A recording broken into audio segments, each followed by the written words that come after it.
Hi guys, so recently I bought this FSI 6 transmitter with an FSI 6B receiver, and we will unbox and review and set up it in this video.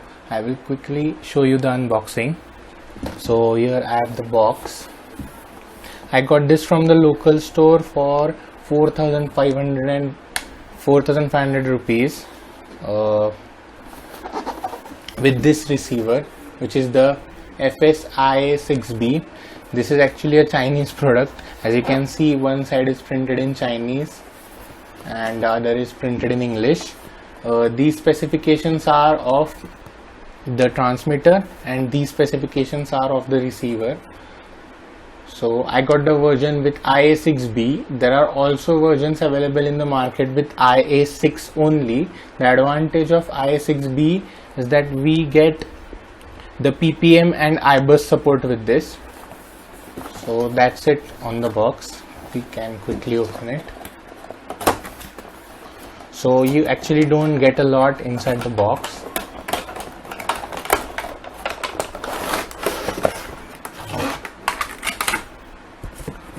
And that's it. So first we get a manual, quick start guide. One side is in Chinese and other one is in English. And this is the transmitter.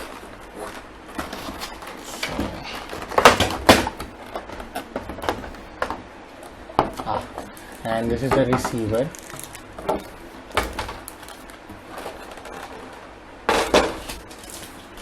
So let's first take a look at the receiver.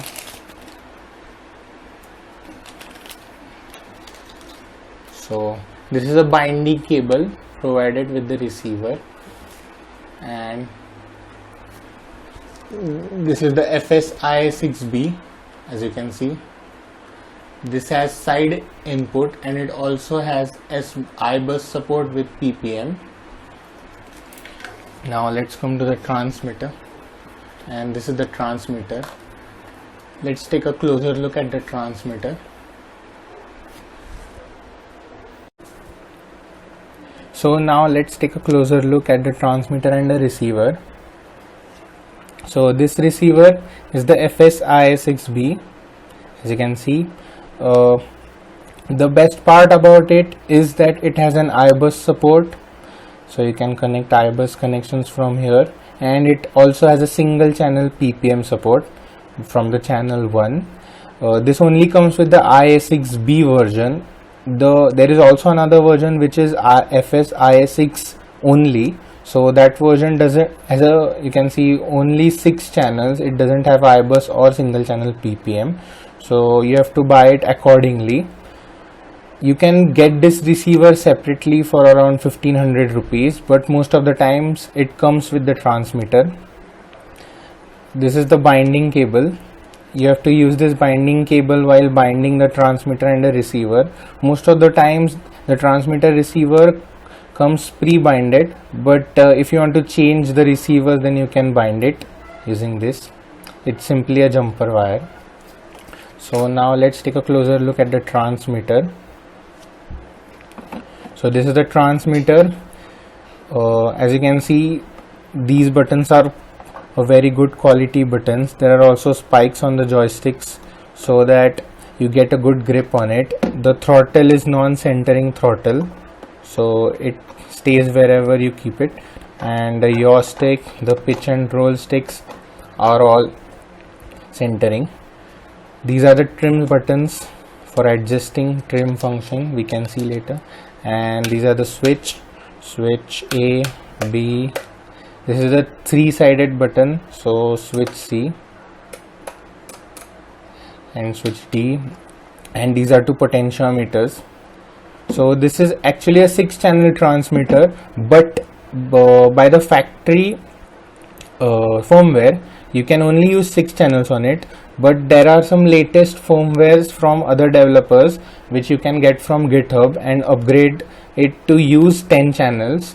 Now currently I don't need 10 channels because even my receiver is a 6-channel receiver, so I'm not going to upgrade it, but you can definitely go for it.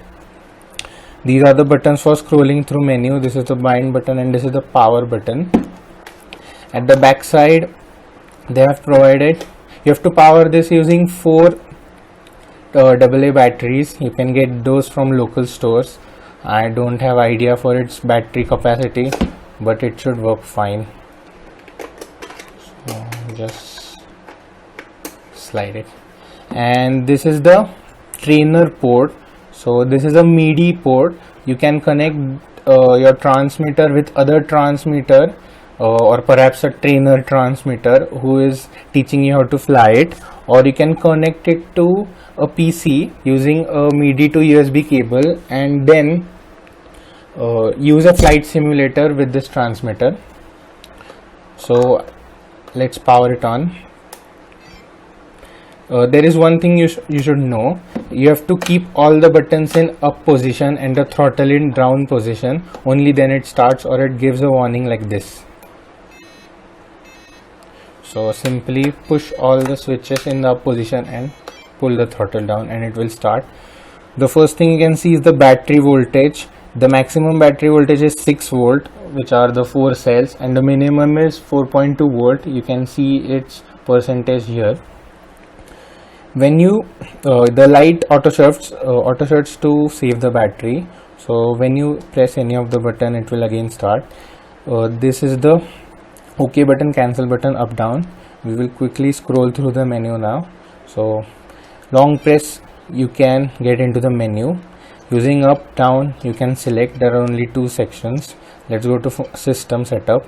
So here you can select the model name.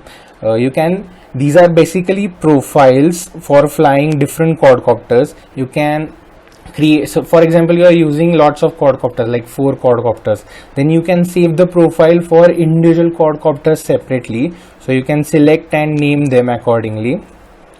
This type select is actually, we have to, the type of the model you are using. So like you are using aeroplane or helicopter, so the controls change accordingly. But for a quadcopter or an octocopter, we will mainly use aeroplane or glider. To save any setting, you have to long press on cancel.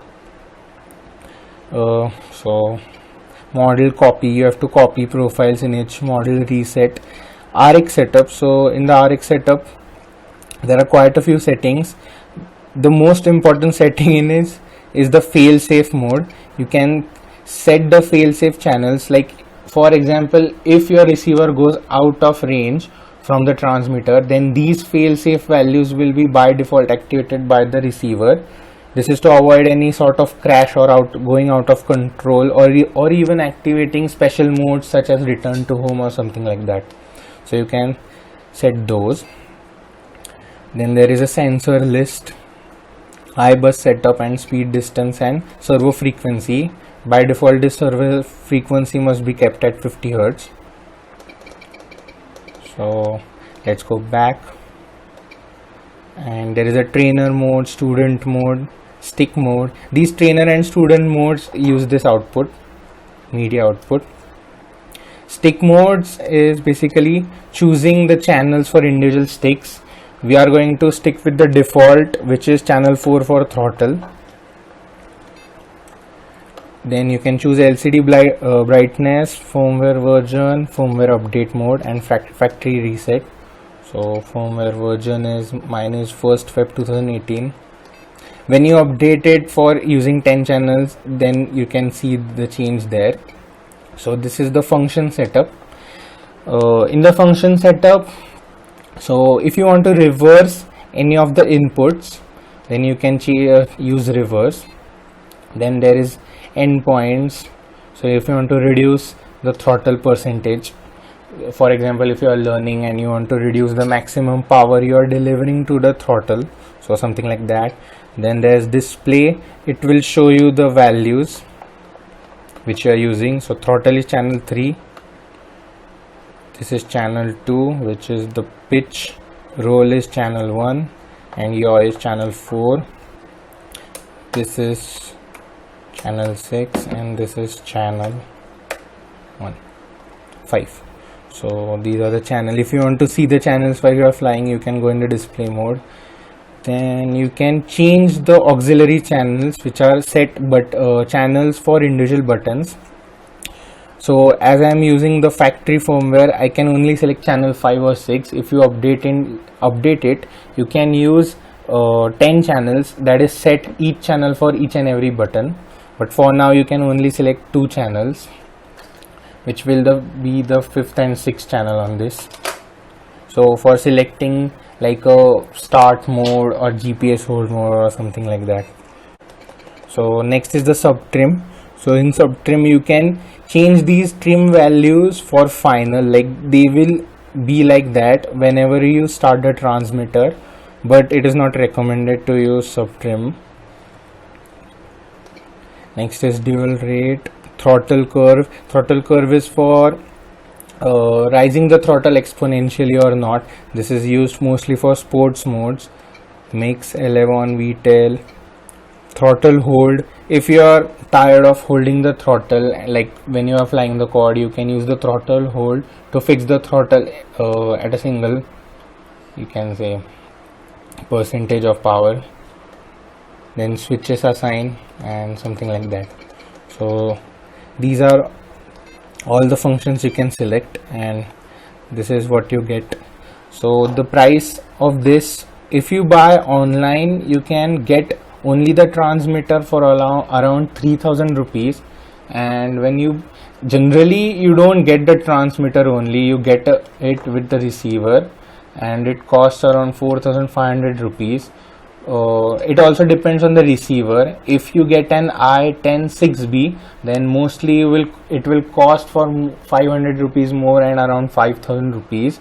And if you get only the IA6, then you will probably find it for cheaper. I got it for 4500. The actual price was 3800, but there was a GST applied on it. So you can buy this transmitter. It is a really good quality transmitter, all the switches and everything, and I would definitely recommend it to any beginner. So thanks for watching my video.